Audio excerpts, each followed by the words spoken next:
Hello friends, তোমরা দেখেছো আমার আগের ভিডিওতে আমি একটা 3 টায়ার কেক অর্ডার পেয়েছি। সেটার জন্য আমি 3টে সাইজের কেক রেডি করে নিয়েছি। 3টেকেই লেয়ারে কেটে আমি প্রথম ক্রিমের কোটিংটা করে 4-5 ঘন্টার জন্য ফ্রিজে রেখে দিচ্ছি। সেটার জন্য ডেকোরেশনের জন্য আমি কয়েকটা রিবনও রেডি করে নিয়েছি। এটা ডেকোরেশন পারপাসে পরে লাগবে। মাঝখান দিয়ে আমি একটা পাইপ ইনসার্ট করেছি যাতে এটার অ্যালাইনমেন্ট নড়ে চড়ে না যায়। 12:30টার সময় আমি এটা ফাইনাল ফিনিশিং দিতে বসেছি। হয়ে গেছে ফাইনাল ফিনিশিং।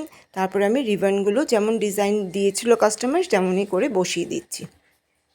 কাস্টমারকে বললাম, তুমি তো পুরো হোয়াইট কেক দিয়েছো, এটা একটু কালারফুল কেক করা যেতে পারে। কাস্টমার বলল, দিদিভাই তুমি তোমার পছন্দ মতো করে কালার দিতে পারো। আমি আমার পছন্দ মতো হালকা পিঙ্ক শেডের দিয়ে আমি কিছু ফ্লাওয়ার বসিয়ে দিলাম। এখানে একটা পিঙ্ক বারবি তার ম্যাচিং করেও বসিয়ে দিলাম। আশা করি ওদের ভালোও লাগবে। আর এই কেকটা হলো ঋতিকা বলে একজন 3 বছরের মেয়ের জন্য। তো তার নিশ্চয়ই এই সাদা সাদা কেকটা ভালো লাগতো না, তো আমি বারবিটা বসিয়ে ঠিকই করেছি বলো। আশা করি ওরও ভালো লাগবে আর বাড়ির বাকি সদস্যদেরও ভালো লাগবে। আর তোমরাও বলো বন্ধুরা, তোমাদের এটা দেখে কেমন লাগলো বলো তো, এই ডিজাইনটা কি ঠিক হয়েছে? তোমাদের যদি কোনো সাজেশন থাকে তাহলেও কিন্তু তোমরা দিতে পারো আমাকে, আমি খুব খুশি হয়ে সেটাকে অ্যাকসেপ্ট করব। এই করতে করতে 12:30 বাজে, আমার ফাইনাল টাচ শেষ হয়ে গেছে মোটামুটি।